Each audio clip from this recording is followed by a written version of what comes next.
आज के इस कार्यक्रम में मेरे साथ उपस्थित हमारे हिमाचल प्रदेश के यशस्वी मुख्यमंत्री सम्माननीय जयराम ठाकुर जी, हमारे बहुत ही पुराने साथी और जिनको हम हमेशा आदर के भाव से देखते हैं और आज के कार्यक्रम में उन्होंने मेरे और विश्वविद्यालय के निवेदन पर आना स्वीकार किया, ऐसे हमारे अनुपम खेर जी, हमारे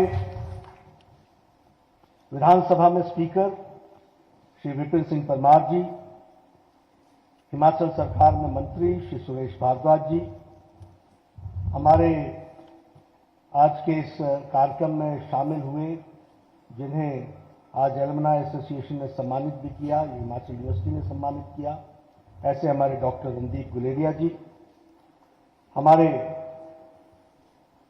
जुडिशरी से श्री विवेक सिंह ठाकुर जी, सुशील कुकरेजा जी, चंद्रभूषण बरवालिया जी, हमारे युवा काल से साथी, वैचारिक दृष्टि से अलग अलग स्थान पर खड़े हुए पर फिर भी हमारे साथी, ऐसे हमारे राकेश सिंघा जी, हमारे सुखविंदर सिंह सुक्खू जी, हमारे वाइस चांसलर जिन्होंने इस कार्यक्रम की रचना की है और इस कार्यक्रम के रचयिता हैं सम्माननीय एसपी बंसल जी, और हमारे पीके अहलुवालिया जी जो चेयरमैन हैं हिमाचल प्रदेश यूनिवर्सिटी के एलुमनाई एसोसिएशन के सम्मानित मंच, और यहाँ बैठे हुए सभी वरिष्ठ महानुभाव जिन्हें आज सम्मानित भी किया गया है और जो विश्वविद्यालय के साथ प्रत्यक्ष या अप्रत्यक्ष रूप से जुड़े रहे, और हमारे युवा साथी जो मैं देख रहा हूं ऊपर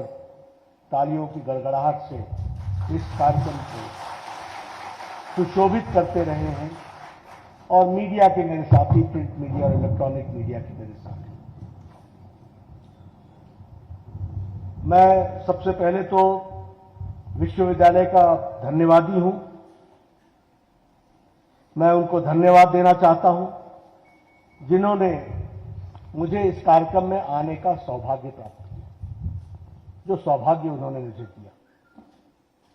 अक्सर जो बीत गई सो बात गई, समय निकल गया तो निकल गया, कौन किसको याद करता है।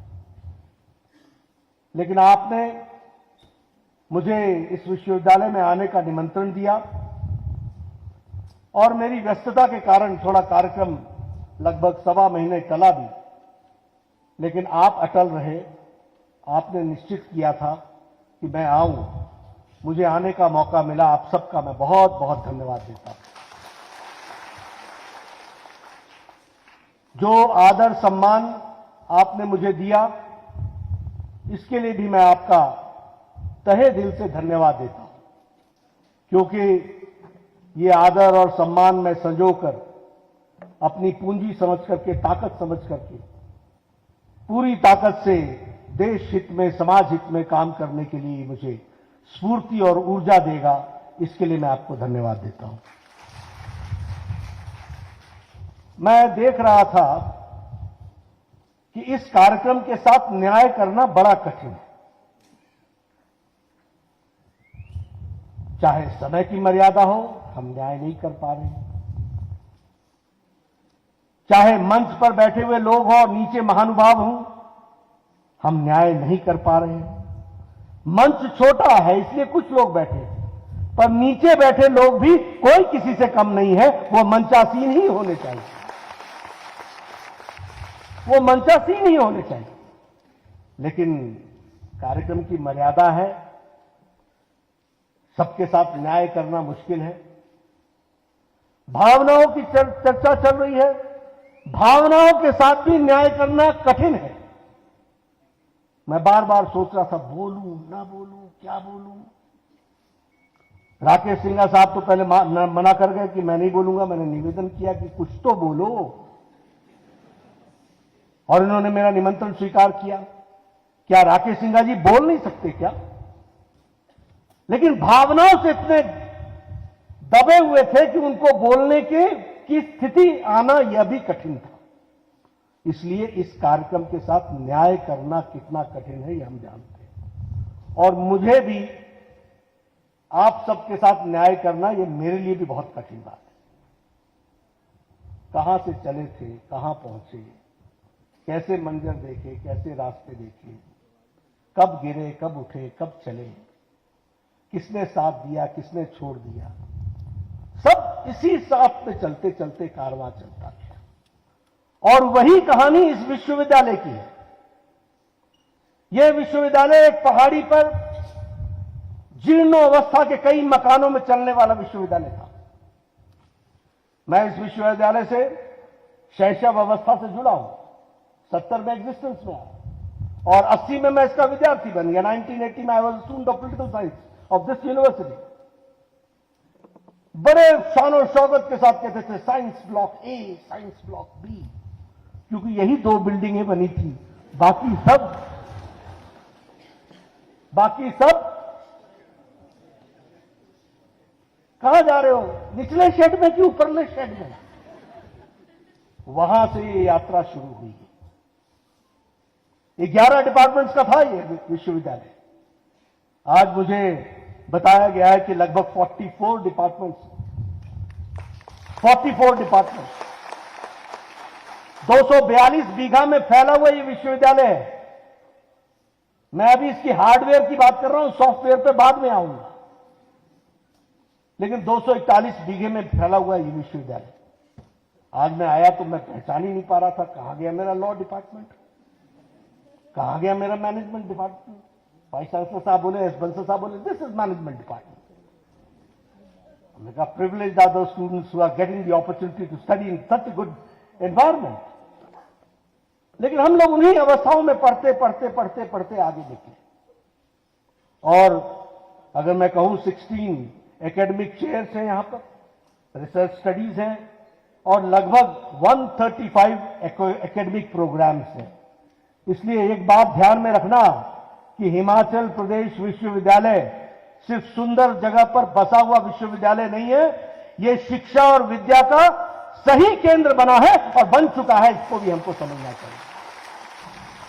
ये national assessment and accreditation council का ग्रेड 1 लेना और वाजपेयी जी बंसल जी को थपथपी देकर के बोले कि तुमने 3 ग्रेड और ले लिए, go kudos to you, go ahead, ये वातावरण बनना ये अपने आप में बहुत महत्वपूर्ण है।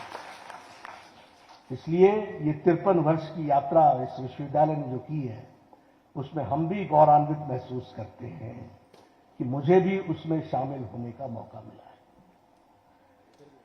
मैं सोच रहा था, अगर यहां की बात करें तो राजनीति, प्रशासन, judiciary, medical, research, sports, art, culture, commerce और बिजनेस, कौन सा ऐसा क्षेत्र है जिसमें इस विश्वविद्यालय ने अपना लोहा नहीं मनवाया, अपनी थापी नहीं बनाई?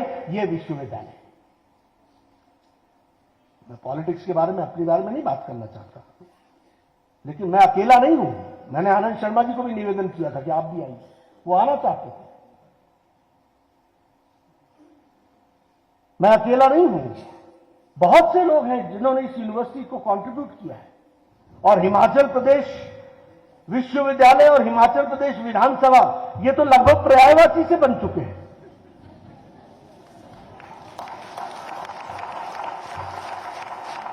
A battery of, and from all ideologies, from all sections. आज के दिन जब मैं यहां आया हूं तो क्या मैं पीएल भटनागर साहब को भूल सकता हूं? क्या हम उस एकेडमिया को भूल सकता हूं जिसका नाम खेर साहब ने लिया? आर के सिंह साहब को भूल सकता हूं? They were teacher in letter and spirit, spirit से टीचर। तभी ये वाक्य उनसे निकला था कि मैं तुम्हारी एडमिशन रोक नहीं सकता, तुमको दूंगा ही दूंगा। ये उनका टीचर बोल रहा है, उस वातावरण से निकले हुए। अगर हम बात करें फॉर्मर अश्विनी कुमार की, जो सीबीआई के डायरेक्टर भी रहे, बाद में गवर्नर भी रहे। अगर मैं बात करूं अभी हमारे चीफ जस्टिस संजय करोल की, अब ये दीगर बात है कि वो मुझे जेल में पढ़ाने आया करता था, क्योंकि मैं लॉ का एग्जामिनेशन मैंने जेल से दिया था। और मैं लॉ इसलिए कर पाया क्योंकि मेरे को जेल हुई थी, अन्यथा वो मुश्किल जाता। तो वो भी हमने समय देखा है। जस्टिस राजीव शर्मा, मैं श्रवण डोगरा जी को कह रहा था, आप अकेले कैसे दिख रहे हो, राजीव शर्मा जी कहां है? ये जोड़ी हुआ करती थी, और राजीव जी का दूसरा नाम भी था, वो हम यहां नहीं लेंगे। लेकिन ये यादें, ये हमारे वाइस चांसलर्स हुआ करते थे, एलपी सिन्हा हुआ करते थे, बाद में वाइस चांसलर की झड़ी लगी, तभी हमारे केसी मल्होत्रा साहब, जिन सबका नाम अभी हमारे राकेश सिंघा जी ने लिया, और उन्होंने उन सारी बातों को उन्होंने कहा कि तो ये विश्वविद्यालय की का एक परिस्थिति हम लोगों ने, एक तस्वीर हम लोगों ने देखी है। और मैं जब आज यहां पर बैठ करके आपसे चर्चा कर रहा हूं, तो मैं महसूस करता हूं कि वापस मैं अपने घर में आ गया हूं, पुरानी यादों को ताजा करने, सारे वही तस्वीर दिखती। ये ऑडिटोरियम, ये एक तरीके से हम सबके साथ, हमारी यादों के साथ जुड़ा हुआ ऑडिटोरियम। इस ऑडिटोरियम में इस मंच पर आने का मौका मिल जाए तो कहते थे हो गया सौदा, मौका मिल गया, क्योंकि ये ऑडिटोरियम बहुत ही स्टिफ कंपटीशन के बाद किसी को यहां आने का मौका मिलता था। May it be art, may it be culture, may it be drama, may it be dance, may it be oratory, कोई भी हो, यहां आते आते तक विश्वविद्यालय में उसको अपना नाम और अपनी थाती, अपना काम स्थापित करना पड़ता था, तब जाके वो यहां पहुंचता था। और ये जो मैं यहां खुशहाल माहौल देख रहा हूं, यहां जब यूनिवर्सिटी के स्टूडेंट्स की गैदरिंग हुआ करती थी ना, तो हम मन में सोचा करते थे, पता नहीं ऊंट किस करवट बैठेगा, कितनी गर्मी रहेगी, कितनी ठंडी रहेगी, कितनी नरमी रहेगी, कौन किसकी बातों से उछल जाएगा, कौन किसकी बातों से नाराज हो जाएगा। लेकिन ये विश्वविद्यालय के छात्र संघ का केंद्र था और है, ये पल्स था, यहां से हम लोगों को पता चल जाता था कि यूनिवर्सिटी क्या सोच रही। और मैंने राकेश जी से निवेदन किया, वाइस चांसलर से निवेदन किया था कि राकेश जी को बुलाना, सुखविंदर जी को बुलाना, मैंने मुकेश अग्निहोत्री को बुलाया था।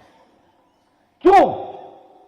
इसलिए कि ये विश्वविद्यालय गुलदस्ता है, अकेला फूल नहीं सजता, ये गुलदस्ता सजता है, सब आएंगे तो अच्छा रहेगा, इस बात को हमको समझना।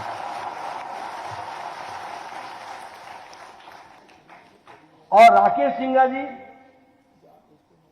अंग्रेजी में, पहली बार इनको हिंदी में सुना मैंने, अंग्रेजी में भाषण देते थे, पूरे ताबड़तोड़ तरीके से छात्र इंप्रेस होते थे, और हम सोचते थे हमारा क्या होगा भाई। बड़े अंदाज में कहते थे, mister vice chancellor, you can hear my raised voice, the students cannot be misguided. और मैं नीचे से बोलता था, mister Singha, you are yourself misguided. तो वो भी हमने दिन देखे। एक दिन सिंघा साहब और हम सी ब्लॉक के मॉर्निंग में सुबह सुबह ब्रश करते हुए बाहर निकले, याद है सिंघा साहब? दोनों ब्रश कर रहे थे, ब्रश करके हटे, मैं कहा गुड मॉर्निंग सिंघा साहब। बोला यार ये तुम 6:30 बजे उठ जाते हो, ऐसे स्वयंसेवक हमको 5-6 मिल जाए तो मैं क्रांति ला दूं।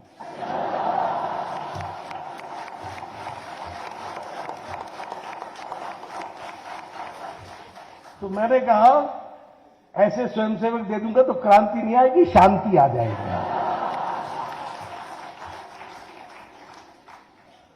उसी तरीके से अगर मैं देखूं, गर्ल्स हॉस्टल, उन दिनों निमंत्रण आ जाए लंच का तो बहुत बड़ी बात हो जाती है। और हमारे साथी ऐसे थे, जब मैं एबीपी का काम करता, मैंने कहा जा रहा है, नहीं मैं आ रहा हूं, मैं आ रहा हूं, मुझे बताते नहीं थे, क्योंकि बोलते थे हेडमास्टर ने ये रोक लेगा। फिर बोलते थे हम भी तो संगठन का ही काम करने जा रहे हैं। लेकिन इस यूनिवर्सिटी के एक एक परछाई मेरे लिए, और मैं सबसे कहूंगा याद रखिएगा, आपकी पर्सनालिटी आपके कारण नहीं बनी है, आपके बनाने वाले में उस ठाकुर ढाबे की चाय भी है, और उसकी रोटी भी है।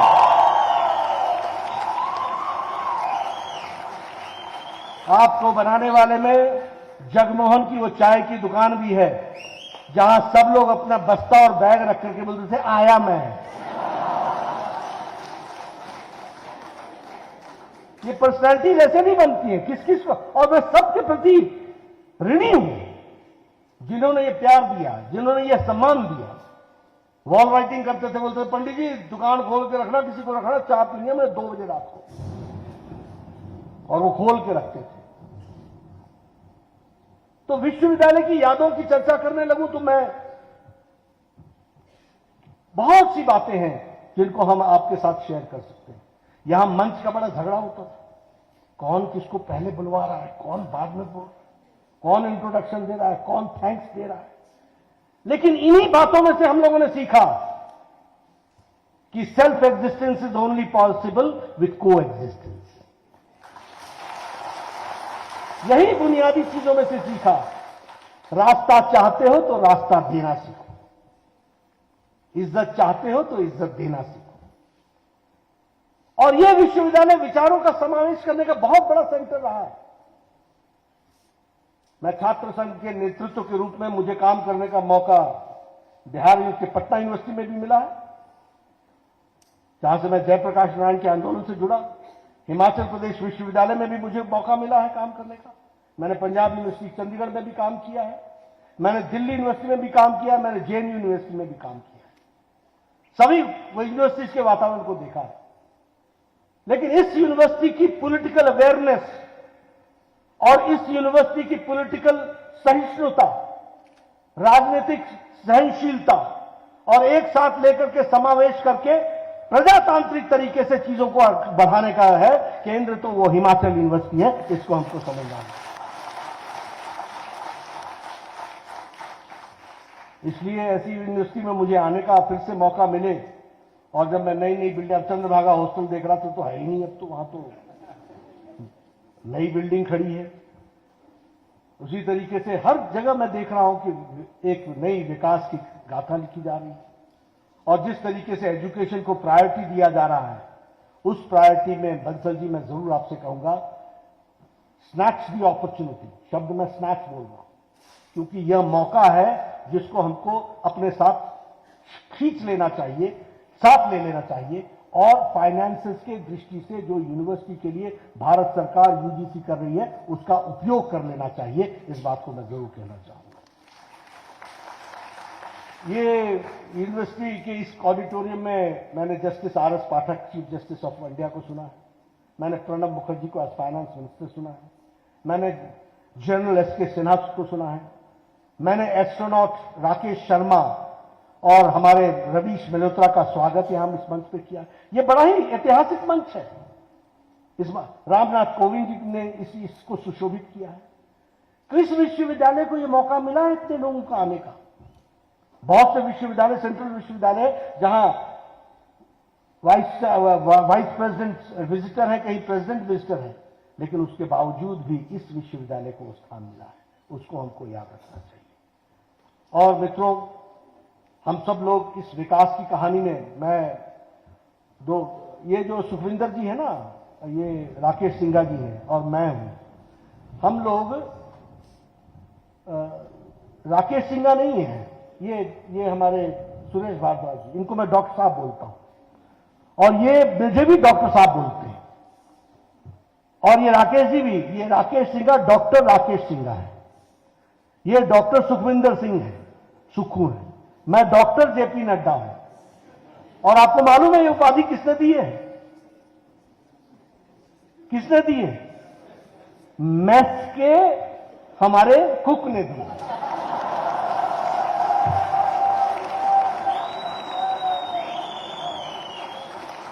हमारा वो दिलबर हुआ करता था, दिलबर मेस इंचार्ज। मैं बोला दिलबर तू ये डॉक्टर डॉक्टर बोलने लगा है, क्या बात है? बोला साडा फॉर्मूला बड़ा स्पष्ट है जी, जेड़ा इस यूनिवर्सिटी से 5 साल के ऊपर रह ले, हॉस्टल की रोटी खा ले, वो डॉक्टर हो।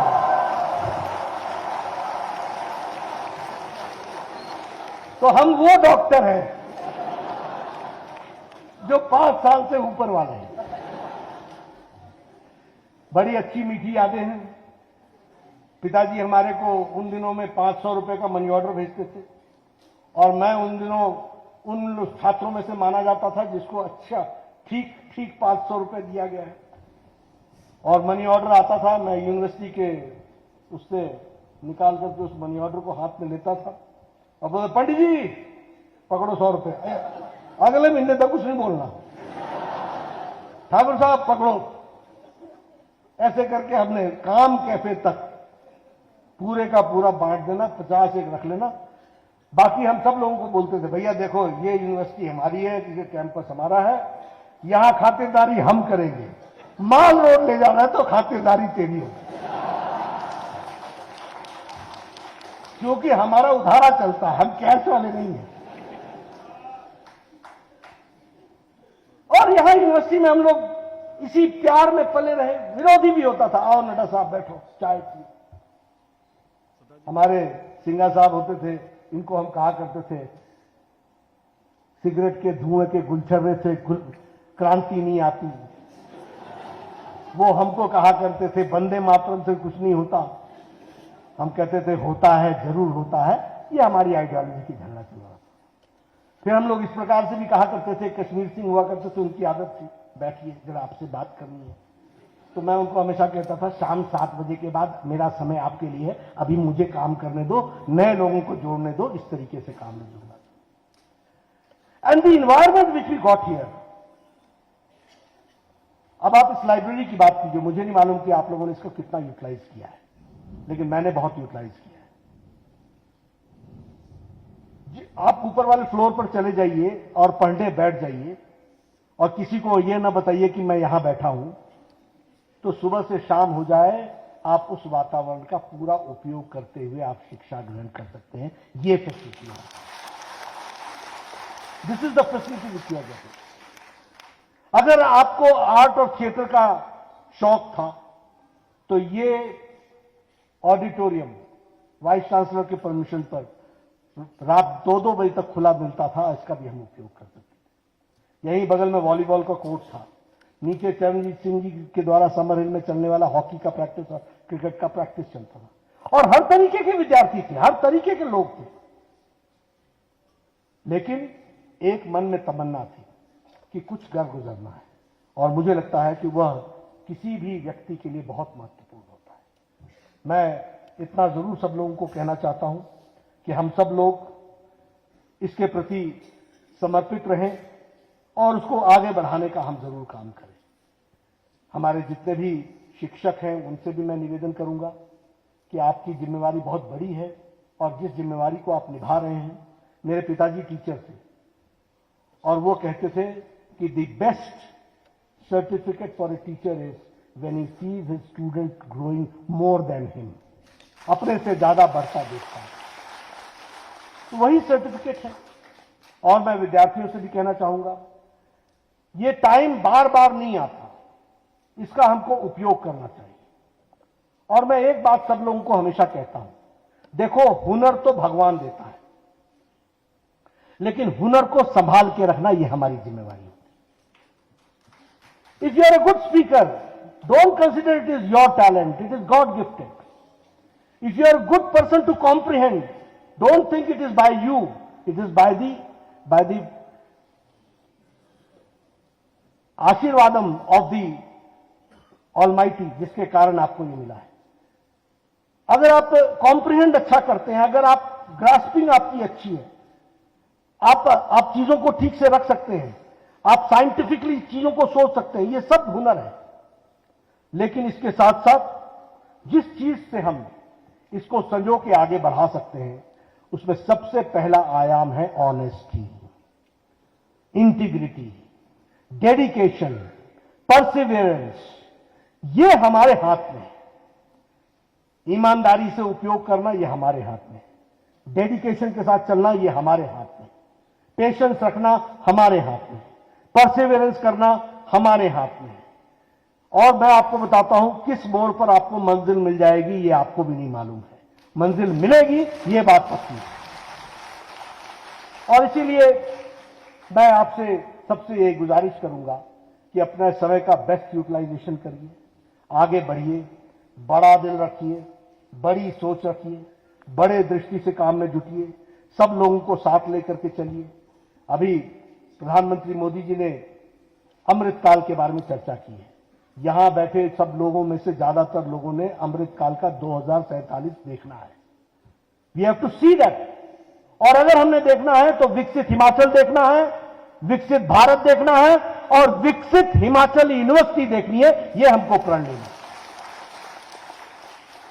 अगर हमको आगे बढ़ना है तो हमको गुलामी की मानसिकता से बाहर निकल जाना है। और गुलामी किसी पेन में नहीं छुपी है, गुलामी किसी विदेशी वस्तु में नहीं छुपी है, गुलामी मानसिकता में छुपी है। और हमें अपनी विरासत के प्रति आदर का भाव पैदा करना है।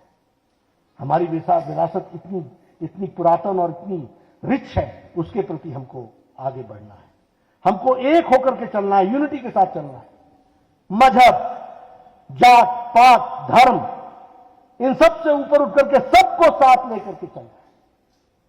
कोई जाति नहीं, कोई पात नहीं, कोई ऊपर नहीं, कोई नीचे नहीं, इसको साथ लेकर के चलना है और अपने कर्तव्य बोध के साथ आगे चलना है। We have been talking for long about our rights, but now the time has come that we should talk about our duties also. और मैं ये इसलिए फख्र से कह सकता हूं कि इसी मंच पर खड़े होकर के 30 साल पहले मैंने कहा था, the privilege which we are getting, education is a birth right. Yes, primary education, secondary education, but not higher education. Higher education is at the cost of taxpayers. हमको उनकी सुविधा मिली है, ये बिल्डिंग, ये वातावरण, ये इंफ्रास्ट्रक्चर, ये टीचर्स, ये प्रोफेसर्स, ये एक्सकर्शन कमिटी, ये सेमिनार्स, ये सब समाज के द्वारा दिया गया है। और इसलिए हमारा ये कर्तव्य बनता है कि हम इस शिक्षा को ग्रहण करके समाज को वापस लौटाएं, उसको हम आगे ले जाएं। इस बात की हमको काम है और इसी बात को ध्यान में रख करके हमको काम में जुटना चाहिए, ऐसा मैं जरूर कहूंगा। छात्रों से मैं एक बात और निवेदन करना चाहूंगा, वो क्योंकि मुझे मौका मिल गया, मैं ज्यादा उनको वो डिस्टर्ब नहीं करना चाहता। लेकिन जब हम स्टूडेंट हुआ करते थे, तो जब मैं कॉलेज यहां आया तो मैं एक आंदोलन से निकला हुआ व्यक्ति था, तो पर्पस के साथ चलना मेरी आदत थी। लेकिन यूनिवर्सिटी के स्टूडेंट्स के साथ मिलना भी मेरी आदत थी। तो मैं कई बार क्लास में आया तो क्लास में आया, आज पिक्चर देखते हैं, आज पिक्चर देखते हैं, आज पिक्चर देखते हैं, सारी क्लास पिक्चर देखो। अब मुझे भी क्लास की यूनिटी के साथ रहना था, तो मैं भी चला गया। एक बार गया, 2 बार गया। फिर मैंने अपने साथियों से चर्चा की और मैंने कहा, देखो, we are not rudderless boats. हम बिना पतवार की नाव नहीं है। हमारे जीवन में पतवार है, हमारी दिशा होनी चाहिए। अगर पिक्चर देखना है तो वो भी तय करो, लेकिन वो क्लास के समय क्यों देखेंगे? शनिवार को जाएंगे और जाकर के देखेंगे और पिक्चर भी देखेंगे और क्लास भी अटेंड करेंगे। But there should be a direction. Rudderless boat नहीं होना चाहिए। मैं विद्यार्थियों से भी कहना चाहूंगा, ये बहुत बहुमूल्य समय आपको मिला है मित्रों, इसका उपयोग करो।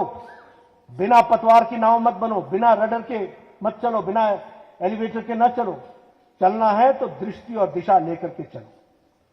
और दूसरा, अपने आप को पहचानना सीखो, दूसरे की तरफ देखना छोड़ दो। वो ऐसा करता है इसलिए मैं ऐसा करूं, अपने जीवन को इतना व्यर्थ मत करो।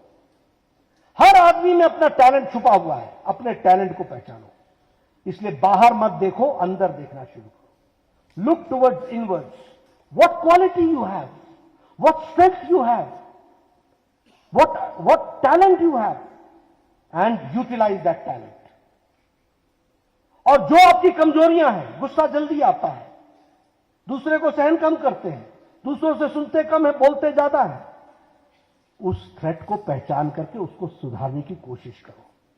और जीवन में अपॉर्चुनिटी कहां खड़ी है और थ्रेट कहां खड़ा है, इसका समावेश करो। और मैं आपको एक बात का विश्वास दिलाता हूं, मेहनत करके चलते रहने पर, ऑनेस्टी और इंटीग्रिटी के साथ, रास्ता तुम्हारा ही है, मंजिल तुम्हारी ही है, कोई नहीं ले सकता। इस बात को ध्यान में, कोई नहीं ले सकता। और एक बात मैं अंत में विद्यार्थियों से कहना चाहता हूं, किसी से सर्टिफिकेट मत मांगो। आदमी बहुत छोटा है किसी को सर्टिफिकेट देने के लिए। अपने अंदर झांक के देखो कि मैंने जो किया वो ठीक किया क्या, मैं उसमें और अच्छा क्या कर सकता था, मुझे उसमें और क्या जोड़ने की जरूरत है, मैं और अच्छा कैसे कर सकता हूं। दोस्तों से बुराई पूछने की आदत डालो। अच्छा अच्छा, मीठा मीठा तुम्हारे लिए, खट्टा खट्टा मेरे लिए, मेरे को दो, मैं सीखना चाहता हूं। लगातार जीवन में सीखने का तरीका है, लगातार। और जिस दिन तुमको सेटिस्फैक्शन हो जाए तुम्हारे काम से, that is the best certificate you are getting and that is the best certificate you can get. मैं ऐसी में चर्चा, मेरे पिताजी वाइस चांसलर थे, मैं जेल चला। मेरे बहुत से लोगों ने कहा मुझे शर्म आती है। मैंने कहा आते क्यों हो मेरे पास, मैंने तो नहीं बुलाया, मैं कोई चोरी में तो नहीं आया, मैंने कोई डाका तो नहीं डाला, मैं आंदोलन लड़ते हुए आया हूं। मुझे फक्र है कि मैं एक कॉज के लिए लड़ रहा हूं और उस कॉज के लिए सिस्टम से भी लड़ना पड़ेगा तो मैं लड़ूंगा और मैंने लड़ करके दिखाया। लेकिन मैंने किसी से सर्टिफिकेट नहीं मांगा। मैंने ये नहीं कहा कि वो बुरा मान रहा उसको उसको उसको मुबारक। मेरा रास्ता अलग है, मेरे को अपने रास्ते पर चलना है। तो इस कमिटमेंट के साथ हमको चलने की जरूरत है। और एक बात मैं बता दूं, कल कुछ हासिल करने वाला आज का दीवाना ही कहलाता है। उसको सब दीवाना ही बोलते हैं, ये पागल। अब अनुपम खेर जी जब यहां से निकल करके चंडीगढ़ में एडमिशन ली होगी, ये छोटी घटना नहीं है मित्रों। ये रेलवे स्टेशन के ऊपर के ब्रिज पर खड़े होकर के ट्रेन का देखना, आना और जाना, ये माल रोड की गुफा, और गुफा में किसी को ढूंढना और खास करके उसका समय का याद रखना, और उन सबको छोड़ करके चंडीगढ़, और मैं कई बार लोगों को बोलता हूं शिमला छोड़ करके किसी को भेजना होता है तो जो जाता है उसी को पता होता है कि शिमला छोड़ने का अर्थ क्या है। गर्मी, तपती धूप, लू, यहां तो हमारे लोग बोलते थे आज बड़ी गर्मी है। तो ये वातावरण आपको मिला है। मैं इसमें से आपको ये बताना चाहता हूं कि अनुपम खेर जी जब उस समय छोड़ करके गए होंगे तो उस समय ये दीवाने ही रहे होंगे। ये दीवानापन ही होगा जो आज हमारे यहां इस यूनिवर्सिटी का one of the most brilliant asset बनकर के तैयार है, और वो देश के लिए भी।